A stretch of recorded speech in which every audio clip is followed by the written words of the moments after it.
Welcome to the debate. I'm your host, John Rees. Now, today we'll be delving into a significant and sensitive topic, the Assisted Dying Bill, recently introduced in England and Wales. This landmark legislation aims to provide terminally ill patients with an option to end their lives with medical assistance under strict legal safeguards. The bill has sparked intense debate, balancing ethical considerations, patient autonomy, and the role of healthcare providers. Proponents argue that the bill offers a compassionate choice for those who are suffering unbearable pain, allowing them to die with dignity. They highlight the rigorous criteria and safeguards designed to prevent abuse, including requirements for the patients to be mentally competent and to have a prognosis of 6 months or less to live. Opponents, however, raise concerns about the potential for coercion and the moral implications of legally assisted dying. They fear it could undermine the trust between patients and doctors and lead to a slippery slope where the value of life is diminished. Disability Rights UK have stated assistance to die should not be easier to access than assistance to live. Parliament and government should not be allowed to assist dying where political choices undermine our lives and rights every day. The proposed change in the law poses a danger to disabled people. Well, as we explore this complex issue, we'll hear from patients, healthcare professionals and legal experts to understand the potential impact of the Assisted Dying Bill on society. But before we start the discussion, Noor Mohammed has this report. A historic bill on assisted dying is making waves across the UK. Proposed for England and Wales, this legislation has been crafted with what Labour MP Kim Leadbeater calls, in her words, strictest protections and safeguards anywhere in the world. If passed, this bill would allow terminally ill adults to end their lives under tightly controlled conditions. Let's break down what those conditions look like. Firstly, only adults over 18 who are mentally capable, terminally ill, and expected to die within 6 months would qualify. Patients would have to make their wish known in 2 separate witness declarations, and there's more. 2 independent doctors would have to confirm the patient's eligibility, with a High Court judge then reviewing the case and even cross-examining involved parties if needed. Plus, medicine must be self-administered, with doctors prohibited from assisting directly. Supporters argue these steps create a safe, dignified process, while critics are sounding alarms. They say the law's safeguards might still not be enough. Some fear a so-called mission creep effect, where over time, eligibility could be expanded or the criteria loosened. This is a concern seen in other countries with assisted dying laws like Canada, where criteria have broadened significantly since the law was first introduced. Let's listen to 40-year-old Sophie Corivar, who is diagnosed with multiple sclerosis, on what she thinks on this matter. As it is, because there is no assisted dying law, I have to think about the worst case scenario. Because if I want any power or control, I need to figure out what I'm going to do. You know, illness it's like an erosion of self, and it's a powerlessness. So to give sick people, give suffering people some degree of control, a very important degree of control over what happens, is immensely beneficial. And yeah, I think about it a lot, and I'd like not to. Now let's hear from the lawmaker herself, Kim Leadbeater, on why she believes it is appropriate for this law to be put forward. The law as it stands is not fit for purpose. You can have brilliant palliative care, and that's really, really important that is part of this conversation. We've got people working in hospices and settings up and down the country helping people at the end of life. But for some people, palliative care is not going to ease their pain and suffering, and they are asking for the choice to have an assisted death, and I think they should be given that choice. Parliament is divided, with MPs still debating the bill's tight timeline. Labour leader Keir Starmer has promised a free vote, and at least 100 MPs are reportedly undecided. MPs with questions about the bill's safeguards are now being invited to meet Dr. Sally Talbot, an expert on Australia's assisted dying law, as they weigh this complex issue. As the debate unfolds, this bill's future could set a major precedent for end-of-life choices, balancing personal autonomy with the highest possible safeguards. Well, joining us to debate this is Sheikh Yunus Dudwala, who's head of chaplaincy at Bart's Health Trust, Rabbi Jonathan Romain, former chair of the Campaign for Dignity in Dying, Rajiv Shah, former special advisor at Number 10 on legal and constitutional issues, Asma Patel, who's a former cancer patient and a survivor of cancer, and Dr. Nadia Khan from the British Islamic Medical Association. Now, welcome to the programme, all of you. Obviously, this is a very serious matter of life and death, indeed, with no exaggeration. So we'll take the debate carefully. Please do feel, however, that you can interrupt and make your points as you feel fit. Sheikh Yunus, let me come to you first. What is it, do you think, that this bill means to do, and what do you think its shortcomings might be? Thank you very much. So I think the main point of this bill is trying to give patients a choice if they are terminally ill or they've been diagnosed as terminally ill and they've only got 6 months to live. And they want to give them the choice of dying and taking their own life in dignity according to what this bill is suggesting. And there's quite a few safeguards that they say is in the bill. Now, whether we agree with that or not, obviously there's going to be lots of debate. But I come from a hospital background. I've been a chaplain for over 25 years. And I've seen patients who have been given 2 months to live, and they've lived for 2 years. They've lived for 5 years. And I've got lots of concerns about how this bill is being rushed, number one. And number two, from an Islamic perspective, we feel and we are very clear that life is sacred and it's not for anyone to take their own life. It is only God who can take a person's life. So we're very, very clear that this bill goes against our Islamic beliefs. But the other point, which is really, really important, is that in trying to give an individual dignity, I think we are opening up the doors for indignity for many, many people who are going to be seen as someone who can take their own life, but they become a burden upon us. So whether they are terminally ill, whether they are disabled, whether they are elderly, whether they are depressed, people will start to think, well, if these people can take their life with dignity, why aren't these people taking their lives? Okay. Jonathan Romain, let me come to you. You've campaigned on this question. Is this bill the bill that you'd like to see, or do you have reservations about it? Does it go far enough, too far? I think you're on mute, Jonathan, if you could. Right. I think No, this bill perfect, is thank you. this bill is exactly right. I mean, I have to tell you that I originally was against assisted dying for all the sort of usual, how should I put it, knee-jerk reasons that God gives and God takes. But this is very different from suicide. Suicide is when someone commits suicide and when they're maybe depressed or for political statement. And if they hadn't done so, they would have maybe carried on living for 20, 30, 40 years. People who are only terminally ill, and therefore they are dying already. It's not about shortening life, it's about shortening death. Now, life is very precious, but what does that mean?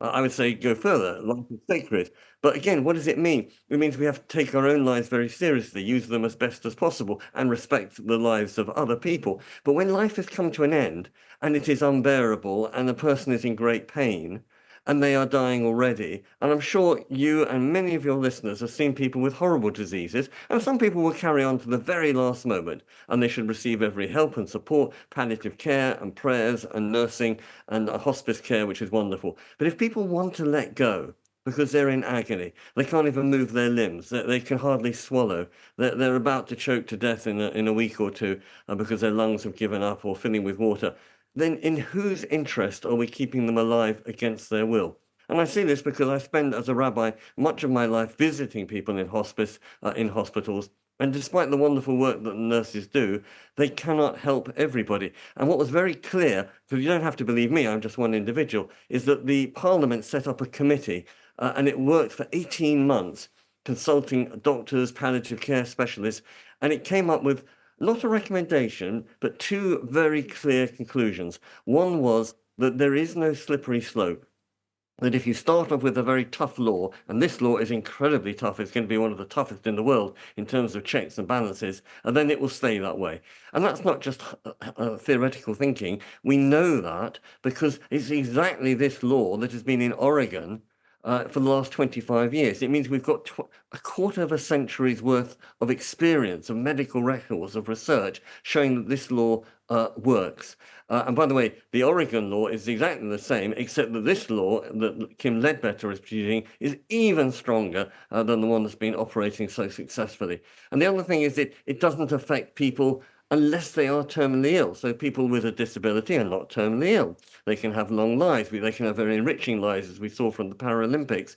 So it's only if, and there are three red lines, terminally ill, mentally competent, so they know what they're doing, they've not got Alzheimer's, and it's of their own free will. Now, I think we will carry on, most of us, for our dying breath. The life force is so strong with us. But for those people who want to let go, who want to say to God, thank you very much, but my time has come, why don't we let them? In whose interest? And I say this partly from a rational point of view, but also a religious point of view, because in both our faiths, Judaism and Islam, the C word is enormously important: compassion. I don't think that God will want people to suffer horrendous deaths. They don't want it. Their relatives don't want it. So why don't we allow people the option? And that's the other key word, not just compassion, but giving people options. Carry on to the last, have palliative care, or go for an assisted death, if that is what they so wish. Okay, well, Dr. Nadia Khan, I mean, Jonathan's made a very powerful case there, and it appeals to something which I'm sure is common to all of us, that we don't want to see people suffering needlessly or in extreme pain. But I wonder, listening to what Jonathan has to say, whether or not things can actually be always as black and white as the law would require here. Are, for instance, people who are in that degree of pain mentally competent, as the legislation suggests? Can we be certain that they are indeed terminally ill? There will be cases, and I believe that we have a cancer survivor here who can talk to that issue. In your experience, do you think that the actual complexity of these cases will almost certainly exceed the very strict parameters of the law?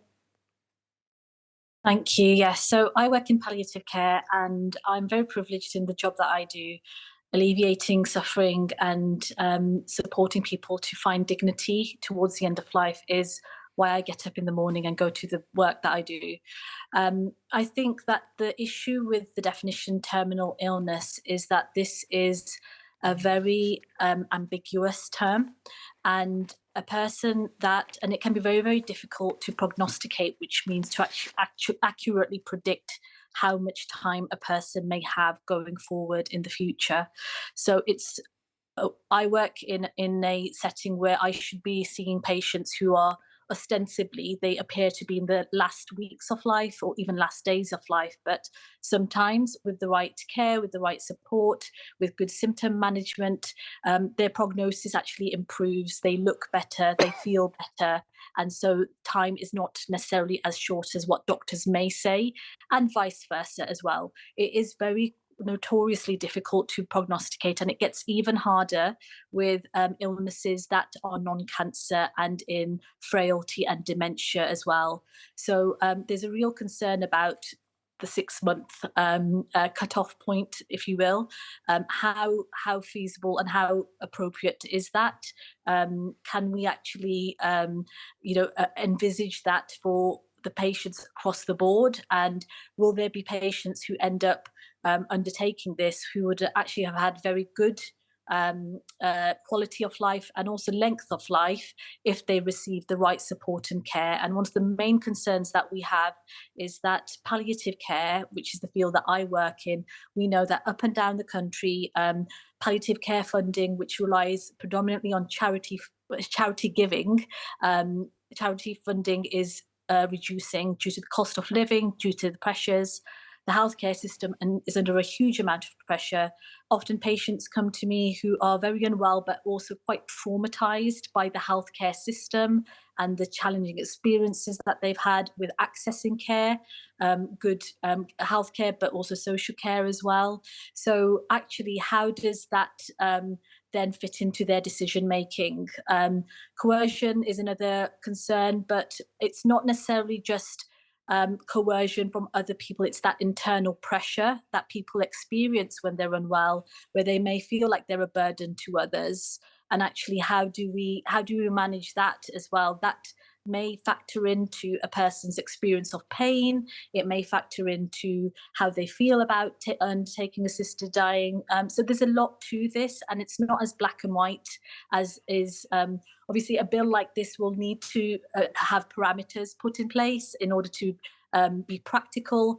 But our argument is that on many levels, the parameters are just not fit for purpose. And this bill essentially will be dangerous. And whilst we try and empower certain people's choices around end of life, other people's choices will end up being restricted. So this really does need to be thought about a lot more carefully. And one of the concerns that we have from Oregon's been mentioned as a example of a state that's doing assisted dying well, is the level of people who feel and undertake assisted dying because they feel like they're a burden. And so this is of huge concern to us amongst other issues as well. Okay, let me just come now directly to Asma Patel, because you've been in something akin to the situation that we're discussing here. Just tell us a little bit about your experiences. So in February of 2020, I was diagnosed with stage 4 ovarian cancer. And at the time of my diagnosis, I was told that it is end of life care. And I don't have very much long to live. So given that diagnosis, to me being here today and of cancer free is a massive difference. Now, if we had this bill in place and I wasn't of a person of religion, and maybe it was a very depressing time, and it was a very unsure space of time, because the treatment that you had in hospitals, it was that this person's dying. We don't really need to treat this person anymore longer. Just send them home, and you can quietly go die at home. And one of the main things at the time was obviously COVID-19. So with that diagnosis, if I was pushed in to a box and without going into lockdown, I wouldn't have been able to have the treatment process that I had. So there was so much going on at one time, but I always remember the amount of depression I felt. And I don't think any person with that diagnosis will be in a mental capability of making that decision wisely. So I don't think that this bill is going to help any person who is being given an end of life diagnosis. Second is that treatment processes are very different for every single person, and I feel like with the NHS that they do kind of just say, if you're within your 30s to 40s, 50s, you can go down the chemo route, but you don't see them giving that treatment plan to anyone 70 plus. It's very different for every age group, and that's very unfair as well. So it's like the lady said before, it's coercion without even your relatives speaking to you, because you don't want to be that burden. When you're sick in hospital and you see the amount of sick people around you, and you see relatives having to come visit you every single day, and having to look after you, and when you're coming home and they're having to be at your beck and call, it's not a nice feeling, and it's not a feeling that you want to be that pressure on top of them. So I don't think anybody who is given a terminally ill diagnosis would be in a right frame of mind to be taking their own life. With my own diagnosis, a stage 4 ovarian cancer, I was told that it could be a little from a few weeks to a few months. Now I'm so lucky that my family fought for me, and they fought for that I go down every single treatment plan possible, and it means that I'm here today. I did have to go through 12 stages of chemotherapy, but it was 2 doses at once. So it was like 2 lots of chemo in one sitting. I had to go through a major debulking surgery, and because of everything I have gone through, I'm not a normal person that I was before. I do have a new normal, but it means I can be here today. And every person, we leave behind a legacy. Now, even if your family do agree to doing what you're doing, taking your own life, that is going to have a major impact upon them for the rest of their lives. And also, it doesn't give them the opportunity to help their situation, because you're still going to be a burden upon them, whether you're here or not. Thank you very much for sharing that with us. I just want to go to Rajiv Shah, our last guest, for his first impressions here.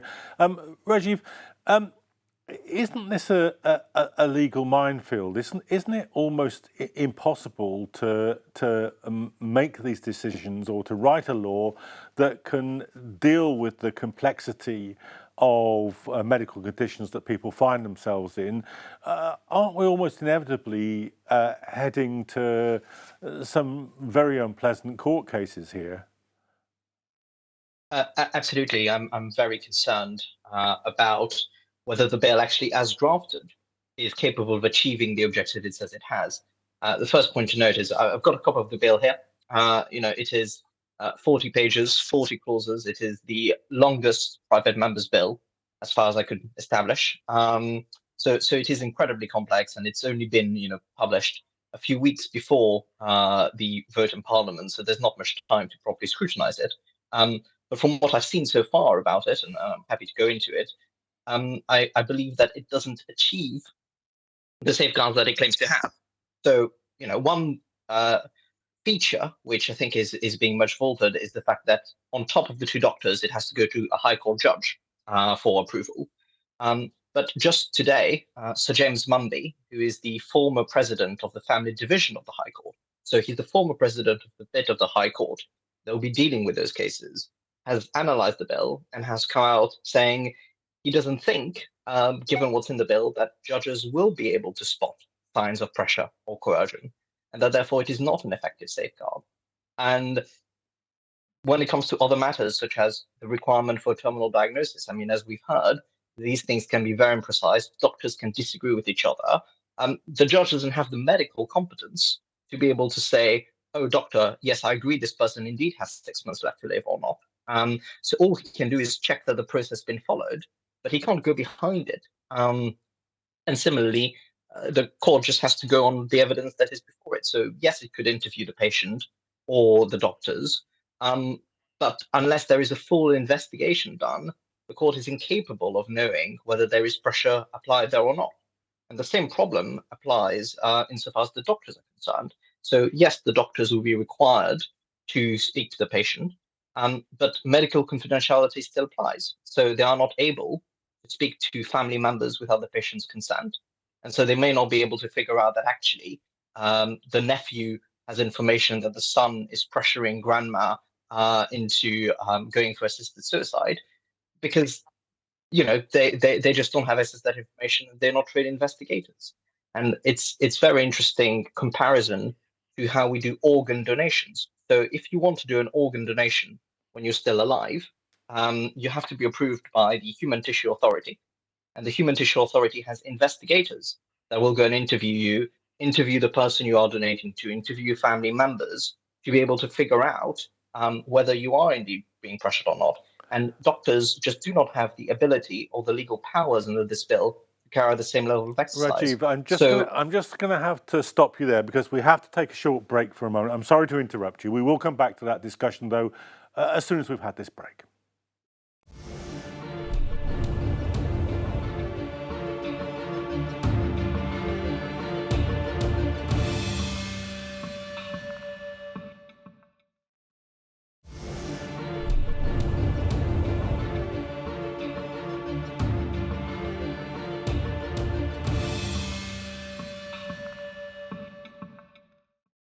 Welcome back to the debate where we're discussing the complex issue of the assisted dying bill. Now, in the first part of the programme, I gave a chance for all our guests from a wide variety of different backgrounds to give their views on this. Rajiv, I'm very sorry I had to cut you off just as you were concluding your point. Is there anything you want to add to what you were saying there? Yes, one other thing. So as I said, there's real risk that the procedure the bill sets up will not be able to catch instances of pressure by others.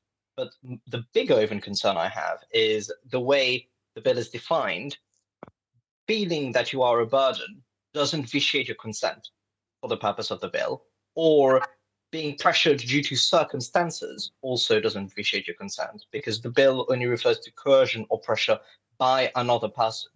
So, for example, if you have a need that is not being met, for example, you want a better quality of life by having a ramp or a stair lift installed, and the local authority or the state is not meeting that need, and as a result of that, because you have a 6-month diagnosis, you want to end your life, under the bill, the state will be required to end your life. So that goes back to the point of Disability Rights UK that you quoted, that under the bill, it makes assistance to die easier than assistance to live, even in cases where the state is failing to assist you to live.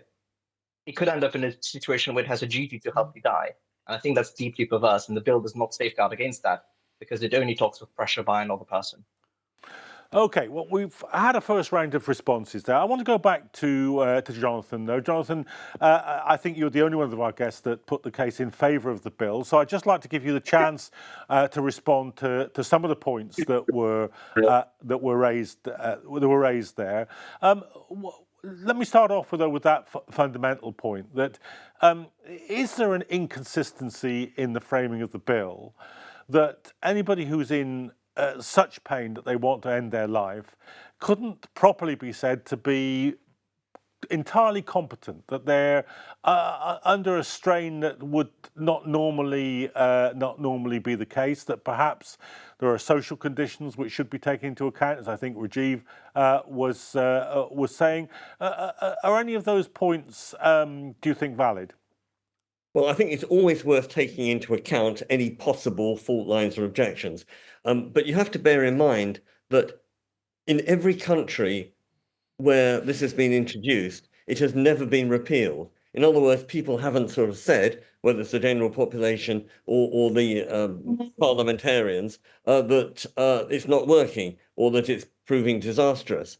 So in a sense, what England is doing or about to do will be just to catch up with the rest of the world. And it's also happening in this country. I mean, yes, you're right, I'm only one of 4 people in favour, but actually, if you look at the population, the opinion polls show, I think it's 66 to 70% are in favour. And what's more, it's people of faith who are also in favour, and it comes out at 66% of people of faith. In other words, people who don't just go once a year, but who are regularly attending their church, synagogue or mosque. So I'm actually reflecting a much more national picture.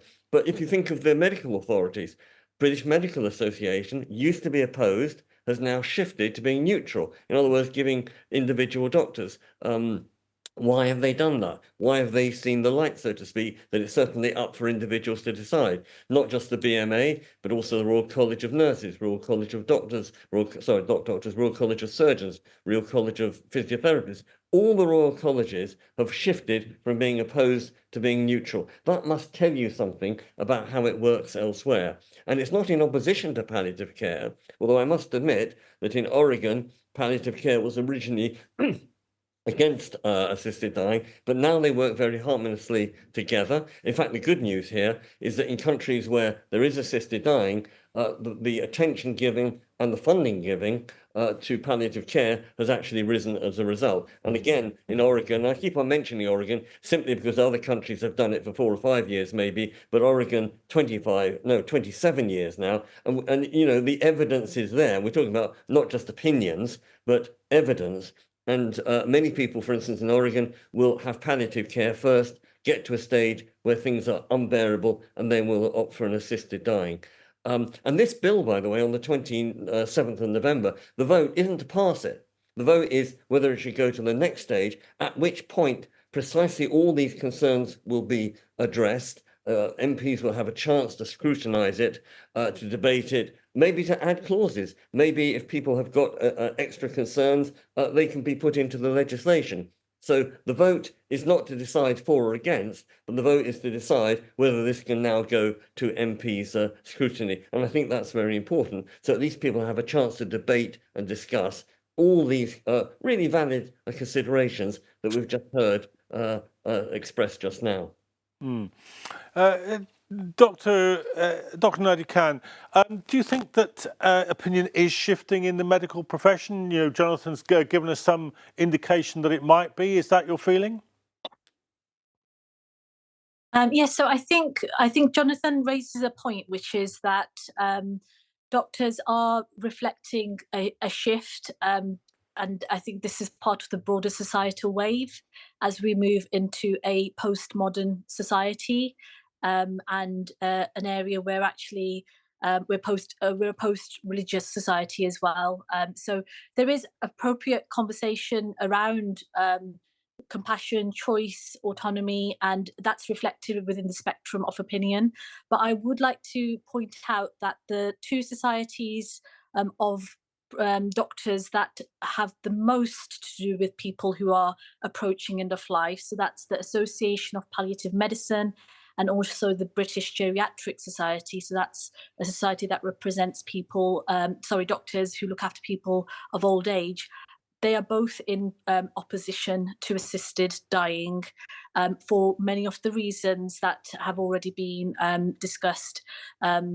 I would also say, from the British Islamic Medical Association perspective, we have released a position statement out in opposition to assisted dying, and this is reflective of a survey that we have carried out amongst Muslim healthcare professionals who are very much against assisted dying, not just because of religious objection, I would hasten to add, but because of practical and ethical concerns around where this puts us as doctors in terms of our relationship with patients and what our purpose is as physicians as well. So one of the things about assisted dying is that it really fundamentally changes the nature of the relationship between patient and doctor.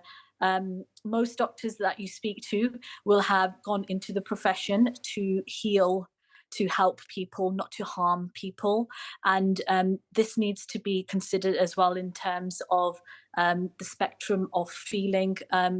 Our survey membership has also highlighted the moral distress that will be created for people. And we also have concerns around the ability for us to actually have conscientious objection as well.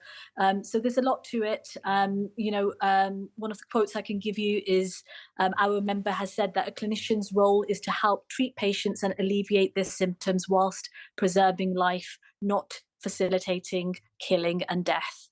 So I think it's really, really important that we do actually hear the whole spectrum and, very much sort of anecdotally, but from my experience, when I work in an area where there is lots of ethnic minority population, people from lots of different cultural viewpoints, but very much from the Muslim community, it's very, very rare to hear people in support of assisted dying. So I'm intrigued by Jonathan's assertion over there.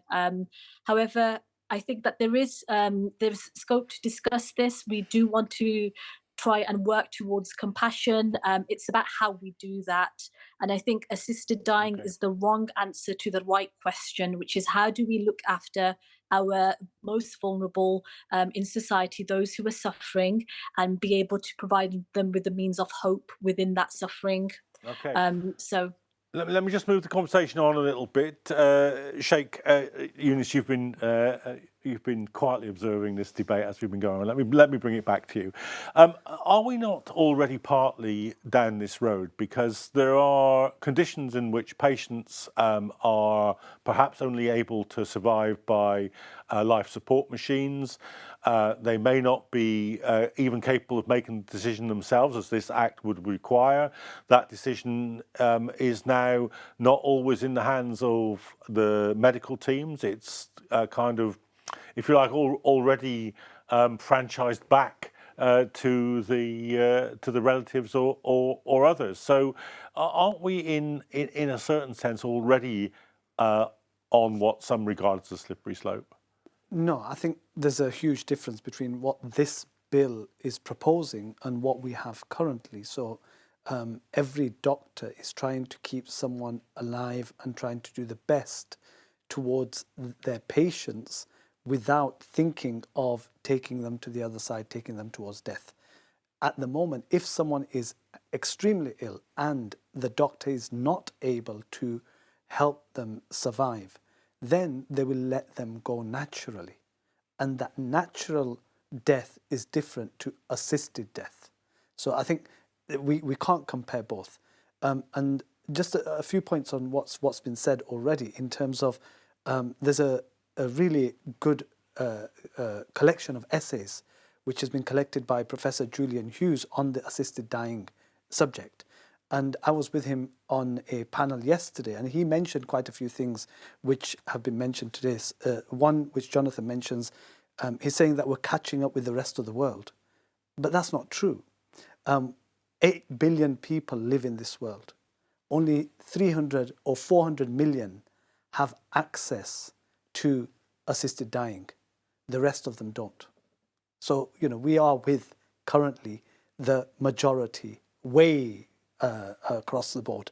Secondly, today, if we open the doors to this category of people and, you put all these safeguards, etc., in 5 years' time, the 14-year-old depressed child, where we are currently in a teenagers being at the highest level of mental health, will ask, why not me? Why can't I have that choice? And many other categories will say why we cannot have that choice. And then, you have the quality of palliative care varies across the country. Why are we not trying to improve the quality of palliative care? Yeah. And I think this is where, and at one point which the professor mentioned yesterday, and he's got a table in his book, which mentions that where you have opened the doors to assisted dying, the quality of palliative care has gone down. So at the moment, Britain is at the highest, number one, in that table. There's a table in his book, and he mentioned 4.1, I can't remember which page, but he said, look at the table. And quality of palliative care was the highest in Britain, and it will remain the highest if we don't allow this bill to come in. But where the bill has come in, the countries that had good palliative care have gone down the table. And that's what will happen to us as well. And then, as we said, it's a slippery slope. Okay, Rajiv Shah, let me come to you.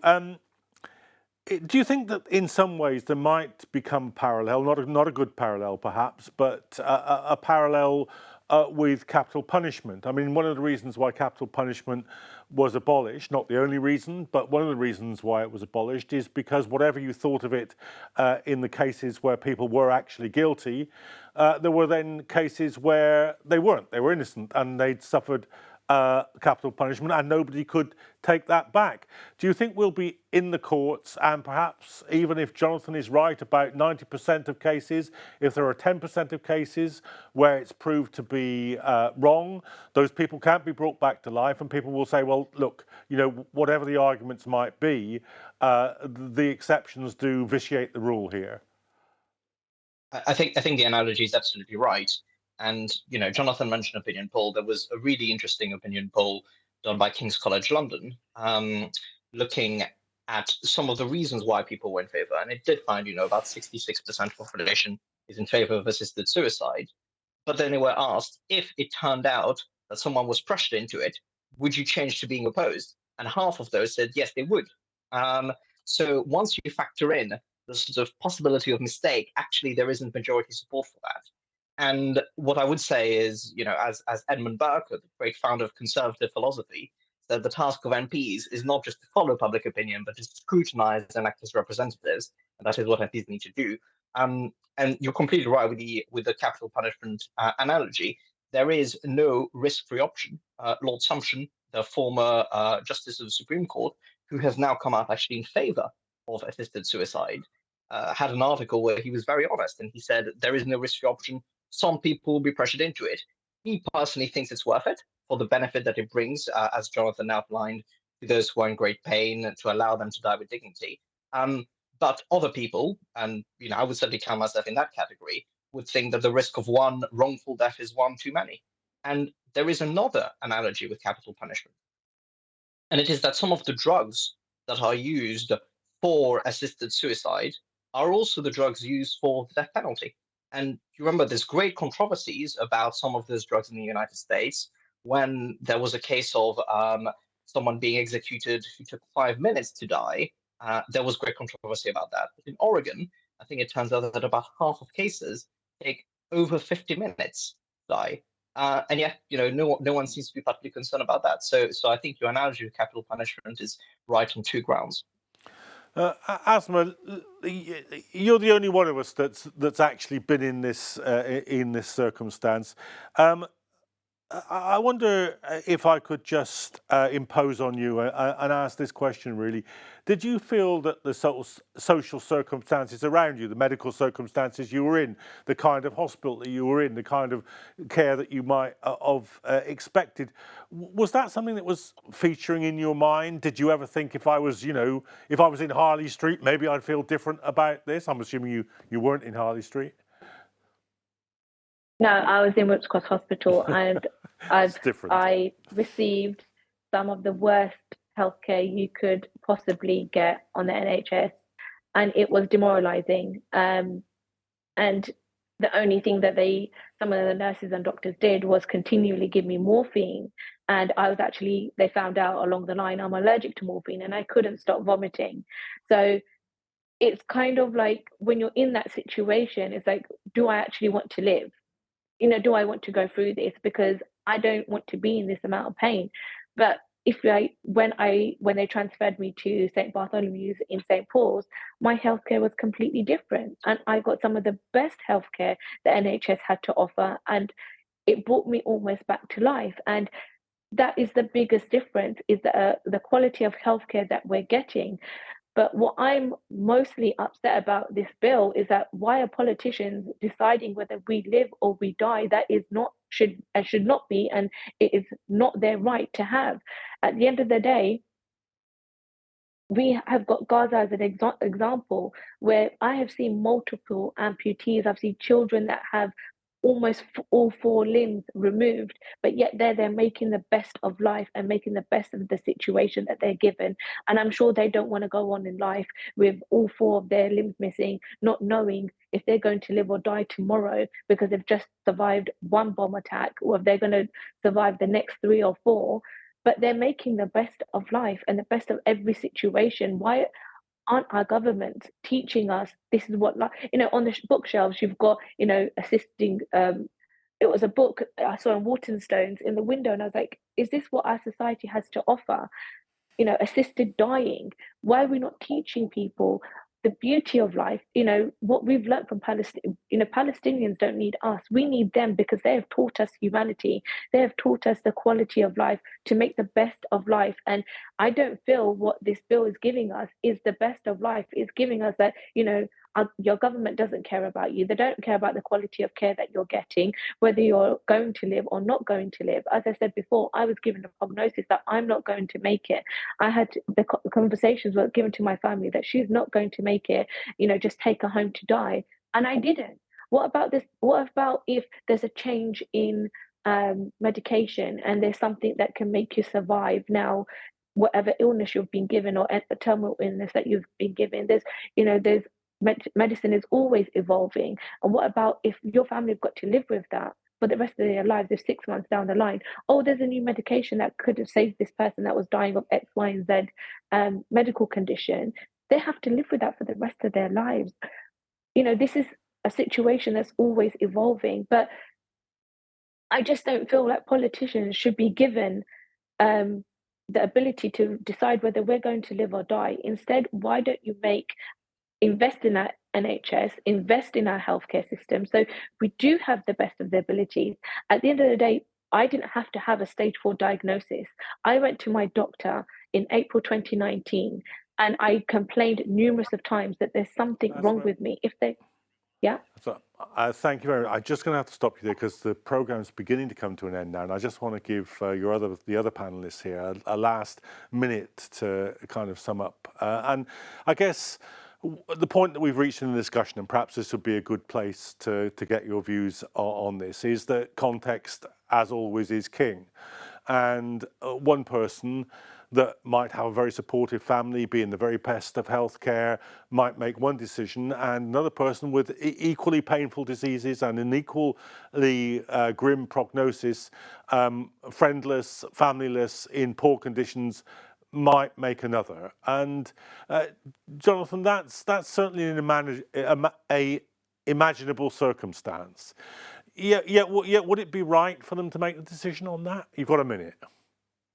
Yes, I mean, it's not an either-or situation. I'm 100% in favour of assisted dying, but also 100% in favour of palliative care. They should both go together, not one at the expense of the other. So certainly not assisted dying at the expense of palliative care, but also not the other way around, not saying, oh, just go for palliative care.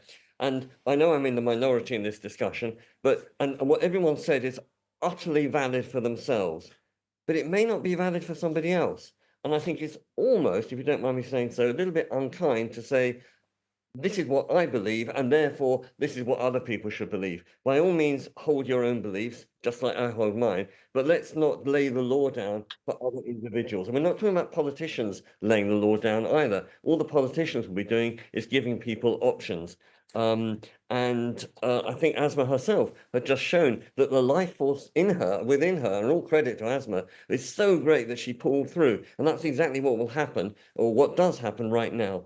So Okay. it's only who want to utterly let go of life for whom this will apply. And I think they should have that right, that ability. And that's what this bill is about, giving people the autonomy. We all want a good life, and I'll end on this. We all want as good life as possible. I think we should have as good a death as possible. Okay, Nadia. Yes, I agree with Jonathan. We all want a good life and we all want as good a death as possible. I think that we need to ensure that we're not making changes which actually end up restricting other people's choices in order to, be able to deal with one set of circumstances. As I've said before, assisted dying is the wrong answer to the right question, which is how do we help people to live to the best of the degree till their final moments, and palliative care, when it's not being offered equitably, when access is poor and variable according to what age you are, what disease you are, what ethnic group you belong to, that's not choice, that's not fair choice. And so, Okay. yeah. Okay, thank you. Rajiv. Thank you. I think for the reasons I've outlined, I think this bill is fatally flawed. It doesn't achieve what it seeks to achieve. The safeguards it has are not worth the paper they're written on. And these are not minor concerns that can be fixed in committee stage. I've worked in my time in government on lots of bills. Committee stage really only does tiny amendments. It doesn't do big surgery. And this bill, if one wanted it to be fit for purpose, would need really major surgery. So what I would urge members of parliament to do is to vote it down at second reading, not to let it go further. And I would urge viewers to write to the members of parliament asking to do so. Okay, Sheikh Yunus. I think patients who are in that condition, which the bill mentions, are fearful and vulnerable. And I don't, that in itself is very dangerous for them in terms of making a decision. And I think above all, sanctity of life should be at the top of any government, any society, to save life as best as possible. And I'll finish with, from a Muslim perspective, God says, "La yukallifullahu nafsan illa wus'aha." Allah does not burden anyone more than what they can bear. And we sometimes underestimate the resilience that we have. And these kind of opening doors will make them feel that we can go through this door instead of being resilient. Well, thank you all very much. That is a difficult question, the most difficult question, a matter of life and death. And I hope that you feel that you've been enlightened by listening to the very informed discussion that we've had on the debate tonight. Do join us for future episodes where I hope we'll also be able to enlighten you on other matters as well. But for tonight, thank you for watching.